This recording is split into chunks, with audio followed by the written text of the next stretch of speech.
You can Good. certainly communicate. Brian's having fun in his building Yeah, because I I'm have testing it. Can you guys hear it? no. And you know Okay, what? good. They just It started doing the happened to fire me alarms. one time. It happened to me one time, right in the middle of my summit, my fire alarm, like an actual fire, not a testing, but an actual one. I actually had to leave because it was like nonstop. And my Right. two friends, Sifu, who was on here before, and I don't know if you know Dr. Andrea Adams, they were on and they're like, it's okay, we'll co-host until you get back. This went on for like 45 minutes. So I come back and I'm like, okay, thanks, we're done Well, now. Brian, the good thing is you're using the same setup as I Sure, am, and Mike. Yeah, it kills like all of the sound around us. So it's very, yeah. very good.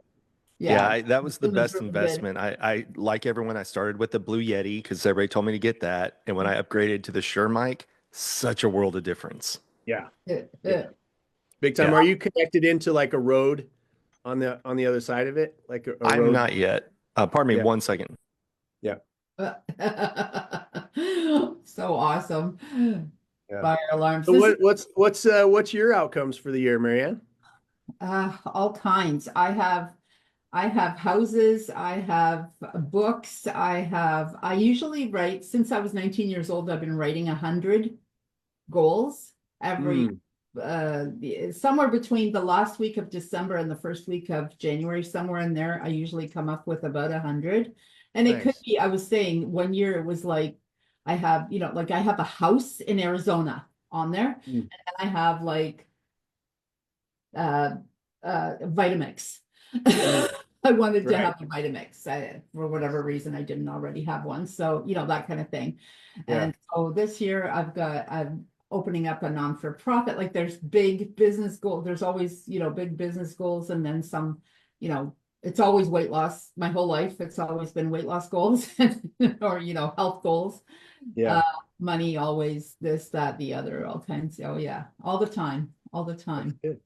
I That's have good. about a 95%, I don't know, Achieval rate. yeah, it's We'll just make up a word, achieval. I don't know if it's a word, but it should be. achievement rate, I call it. It That is is a now. Hurry up, get It the is. website. now it's a word. It's in the lexicon. Take that AI, you know. That's Give right. me give me So credit for it. perfect. Thank you so much, Jason. You're the best. You're welcome to stay, but it is now going to be time for Brian, another one Big of Brian, take our Yeah, over the mic. Handing him yeah. the Thank you, Brian. Jason.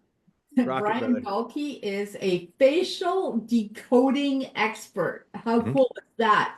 Everybody, you're welcome. What you're about to hear. Go for it. Sure. Thank you, Jason.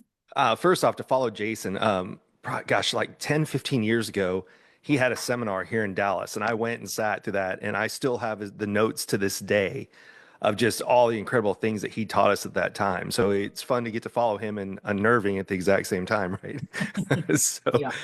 yeah, we aren't going to talk so much about faces today, but what we are going to talk about is kind of like my journey and some advice to share with some of these things. So I did make some notes and I will be staring up every once in a while because this one is a really important one. And, a lot of times we wait till the end of the year to set these goals, but sometimes life has other plans for you. And that's why goals don't need to be a January 1st thing, but they should be an anytime you feel the urge to change your life type thing. And it could be that one moment, you get into a relationship, you end a relationship, you start a new job, you get fired from a job. That's the good news is we don't have to depend on the calendar to determine when we want to start making a change in our life. And I think that's really important because we're at that point where some people are already kicking themselves in the butt because the ones that they were going to do January 1st, new year, new me, they've already fallen off of those goals. And it's good, it's ambitious, but it doesn't always go the way we want. And we're kind of short attention span. We give up a little bit too easily. But hopefully these will be some of the things today that have helped me that I hope will help you all at the exact same time. So the first thing when I was going to look at goals, like for example, getting into speaking, the first mistake that I made was looking at these people who were so far ahead of me, it felt insurmountable. And so I looked to like the Tony Robbins, the Brad Lees, these people that I followed because they inspired me, but they felt uncatchable. And I was sitting on a podcast one time with a creator, a content creator on Instagram, who's in the real estate market, and he lost his Instagram account. And within 6 months, he'd built it up so much. So instead of looking for these people that had millions of followers or people who have millions of dollars in business, what I started looking at is who's just a few steps ahead of me that I can chase. And so, you can't go into the gym and be overweight and be like, I'm going to be Arnold Schwarzenegger the next day. Instead, find somebody who's just slightly better than you and chase them. And what I mean by that is you can surpass them, but when you have an attainable goal or something that is much easier to achieve, it's easier to take action on those things at the exact same time. So like I said, this guy got his whole account kind of destroyed. And here he was a year later. I can't remember if he was back at 50,000 followers, 100,000 followers, which at the time I was hoping like I had 8,000 followers. And he talked about the consistency of posting and things. And what really all goals come down to, and I know we're kind of talking about social media right now, but consistency wins all the time. So some of the things that I look at is what can you do on a regular time? So number one, do you set your goals? Obviously, we all have different goals: health, wealth, relationships, jobs, how much money do I want to make, and my career, what do I want to charge, you name it. But once we create those goals, a lot of people put that aside and they don't really look at it that often. So I'm kind of a different animal. What I do is I actually print out, just like everybody else, I start the year off. I usually come up with a phrase. I know some people like to do a word, but I'm more of a phrase person. So like, for example, right now mine is 2025 is my time to thrive. I like things that rhyme. They get stuck in my head like song lyrics. And I have this goal sheet printed out. And where do I print it out? One is attached to my monitor, which you guys can't see, but it's right here. Why? Because then I have to see it every single time I'm at the computer. Am I checking off the things that I want to accomplish this year? And they can be a variety of things. So I have on here, start booking X amount of gigs. Am I doing my daily mirror high five? If you guys haven't listened to The High Five Habit by Mel Robbins, I highly, highly recommend you pick up that book. And just very, very high level, usually when we get up and we walk to a mirror, we start tearing ourselves apart. This is how to rewire your brain so that when you see yourself in the mirror, you walk up, you give yourself a high five, and you start building a positive relationship with the person you see in the mirror. And the cool thing is, if you ever get into that moment where you're stuck in your head, anything like that, you excuse yourself, you go to a bathroom, because what do all bathrooms have? A mirror. So you give yourself a high five and you reintegrate that feeling of feeling good and better about yourself and supporting yourself instead of sitting where you are in that moment. So can't recommend that book enough. That, I would say, of books I've recommended to people, Think and Grow Rich by Napoleon Hill. Everybody's familiar with it. Rich Dad, Poor Dad, 4-Hour Work Week. But the one I've probably given away the most is The High Five Habit by Mel Robbins. So if you don't have that one, go and get it. And while I'm there giving myself high five, what do I have? I have that little post that I have up again. And let me see. I don't know if I can share here or not, but if I can, I'll give you an example of mine. So let me see if I can share. No, I can't share. All right. Anyway, so what do I have on my list of goals for 2025? So I have the daily high fives, workouts 3 to 5 times a week minimum. Now, some people need to get very specific. I will work out 5 times a week. I'm a 3 to 5. I travel. I give myself a little bit of grace if it's a busy week. I have focused kiddo time, daily cold plunge. Yes, I'm one of those who I got a cold plunge 45 days ago, and I've only missed 1 day so far, and that was due to travel. Daily social media posting. You don't have to be on social media, but you need to be working towards your goal every single day by doing something proactive. The challenge that we all have, and listen, I was in corporate America for 21 and a half years, 9 to 5. And as soon as I logged in, I started responding to emails, and I was in reactive mode the entire time instead of proactive mode. So trying to figure out what can I do proactively to move me closer to my goals. And then I've got reach out and help someone daily. I'm a huge believer, if you've never read Man's Search for Meaning by Viktor Frankl, if you're ever stuck, step away and reach out and figure out how you can help someone else.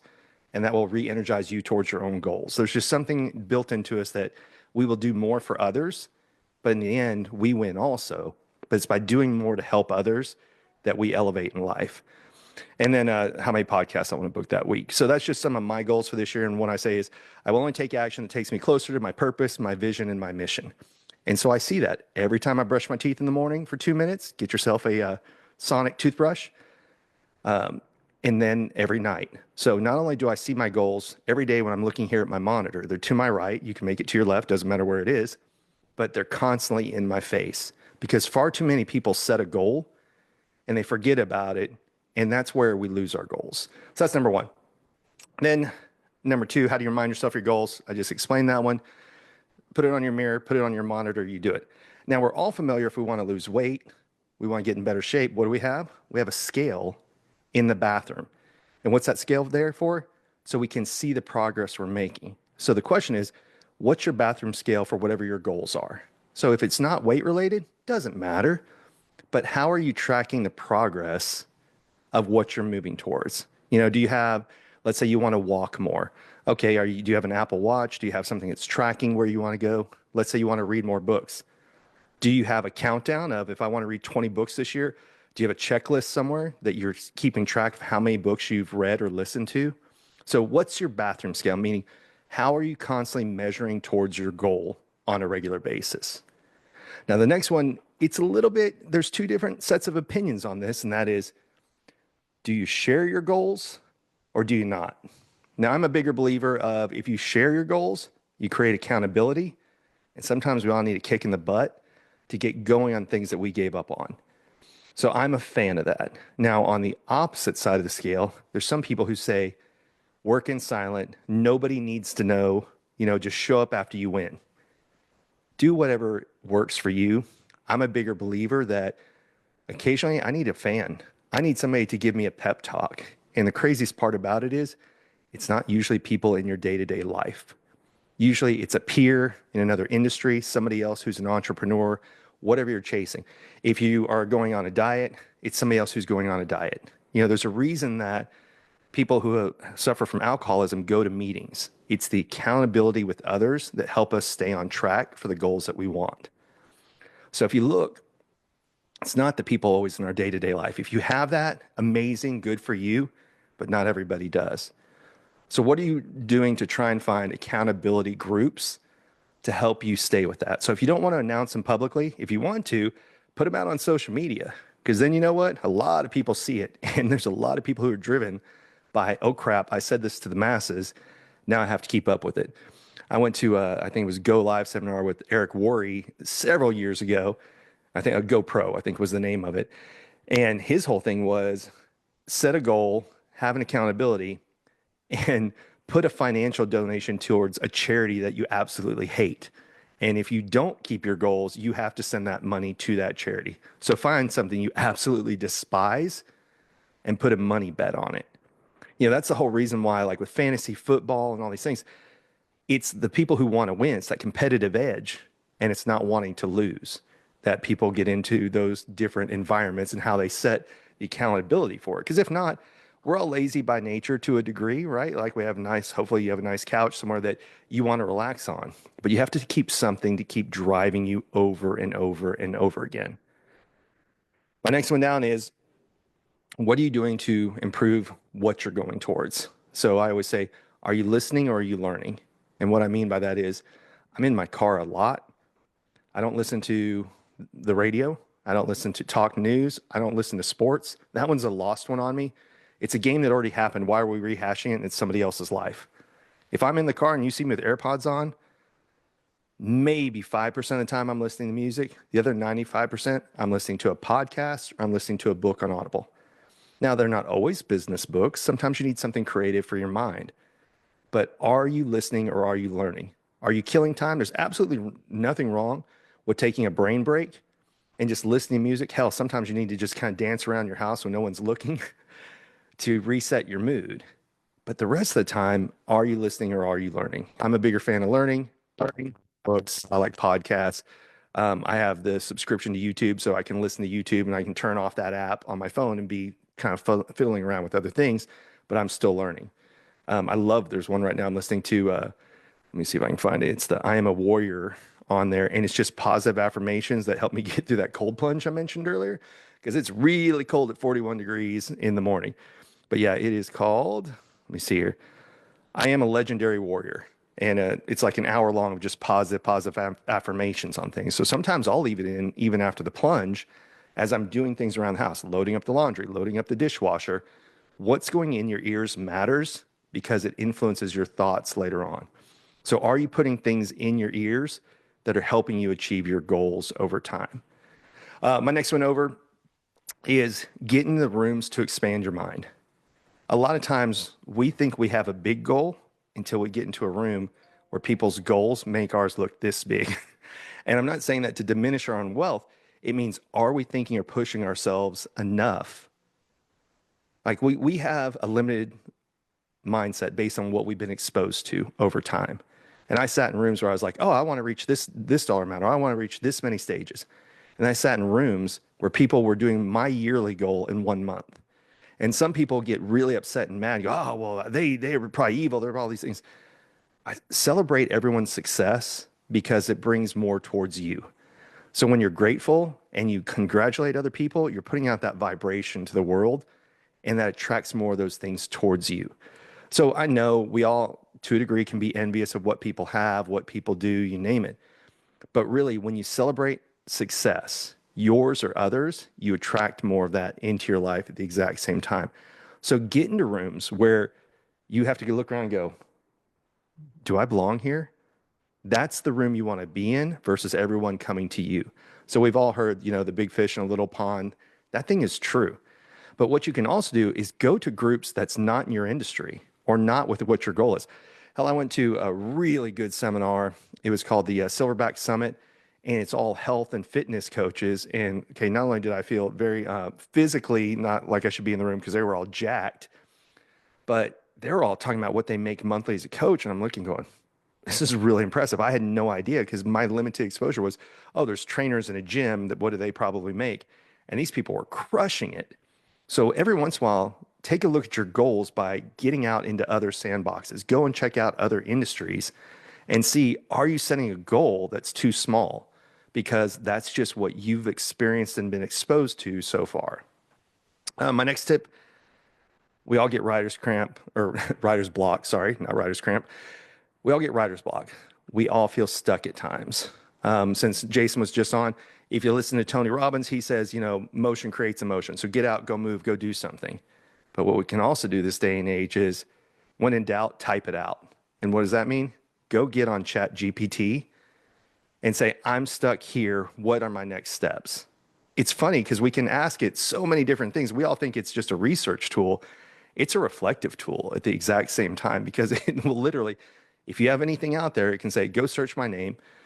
This is one I love to do. This is kind of off the subject for a minute. What are all the reasons to hire Brian Galke? And see what ChatGPT tells me. And then what are all the reasons not to hire Brian Galke? So you can do it with all these things, but you can literally say, this is my goal. This is what I've done to reach that goal. I'm currently stuck. What is my next step? Because even if you can't afford a coach, you've got one at your keyboard if you're willing to ask ChatGPT, what should I do next? And speaking of AI, Jason mentioned AI. There's no hiding from it. AI is coming. Automation is coming. So for me personally, one of the questions is, in 2025, what am I working on that can't be replaced by AI and automation? Because we're so busy being users of this skill, right? Like, I'll use myself as an example. Instead of having to hire a video editor, I got Opus Clips. I can do the videos myself in a second. So why are people using AI? To figure out what can they cut out of their business, or what can they do to trim down their teams? And we're all doing it for the exact same reason. We're lazy. Knowledge used to be power because it was limited. And that's not the case anymore. Now, you have to believe that what you're getting from any of the AI is true, and we don't know it's 100% true. But copywriting, for example, you can now have AI do it for you. So what you have to look at is, whatever my goal is, whatever my job is, how can I make myself irreplaceable in 2025? Well, first part is embrace technology, use AI, team up with it, don't make it a competitor. But I really, truly believe going into this year and beyond, what can't be replaced by automation and AI is you and your people skills, your soft skills. If anybody looks back behind me, I've got Never Split the Difference here, because that's a negotiation book everyone should pick up by Chris Voss. Down here, Janine Driver's You Say More Than You Think. It's a good book. You may not be able to see it. So this one here is, what does your body language say about you? Now, why is that more important than ever? Because a lot of times, just like today, we're spending more time on Zoom than we are in the room. And after we spent 2 years at home, a lot of people forgot what their body language is saying about them. Then you need to pick up books on statement analysis. When people are saying something or typing something, listen to their words, read their emails, and determine what they're looking for. What are they trying to say? Because a lot of times what they're trying to say is not what comes out of their mouth. And what you hear is not what they said. Because we start thinking our own thoughts. If you learn statement analysis, it's a form of learning to do active listening, working with the person, and making sure that you understand the communication. Because the worst thing that happens this day and age is we all get into this, well, I'm going to cover my butt, or AKA CYA, a whole different word than butt, but you get the idea. And I get that, but you need to have conversations first. The emails and texts are follow-up to document what happened, because every email you send, every text message you send is read by their emotion at the moment. And you don't know what that is. Did they just get into a fight with somebody in the office? Did their dog just, bite them? You don't know what happened. You're not in control of what people read. That's why you need to have the conversation first, or send a video text. You want people to remember you, because you can't be replaced if they know you. Relationships is what will keep you in business. Relationships and getting in the room, shaking a hand, can't be replaced by AI. You can shake a robot's hand, but you're not going to have that warm, fuzzy feeling with it all. So you need to, now more than ever, it used to be you needed data type knowledge. Go to school, become a coder, learn these things. Now, there are still careers that type of education is extremely important. Surgeons, architects, lawyers, you name it. But let's take lawyers, for example. ChatGPT can now create a majority of the documents. You just need a lawyer to alter what you already have. So the question is, whatever you do, how are you making yourself not replaceable? Soft skills, social skills will be the new currency going forward. I was in sales for 14 years. Guess what? AI can sell 24 hours a day, 7 days a week, except for they can't get in the room. But they can answer chat, they can answer emails. If you use Go High Level like I do, guess what? They have automated people doing cold calling now to your list. Don't cold call outside of your list. That's a whole other thing. So I guess it's not really cold calling. However, working to make yourself a better communicator and the ability to read other people at the exact same time will be the new skill set for the future, because everything else is at your fingertips. You want to know anything? I don't even have to go buy books anymore. You can go to any form of AI and get the answer. We're moving now to, you don't even have to type it. You can just ask it questions back and forth. So imagine all these years ago when we were super excited to get Alexa or anything else in the house, you asked it a question. Oh, here it goes. Now we have information too, vast sums of knowledge that before was kind of hidden from the public view. So you have to be you and be a better version of you all the time. So as far as a goal junkie, I'm constantly trying to learn something new nonstop. You will always find me. What do I spend the most money on? Books, seminars, classes. Expand your mind, expand your relationships, get in the rooms. And then, like I said, what's your bathroom scale? What's the thing that you're jumping on once a day, a few times a week to track your progress, to help make sure you're working towards your goals? So how was that for today? That was amazing. And I'm listening to you and I'm going, yep.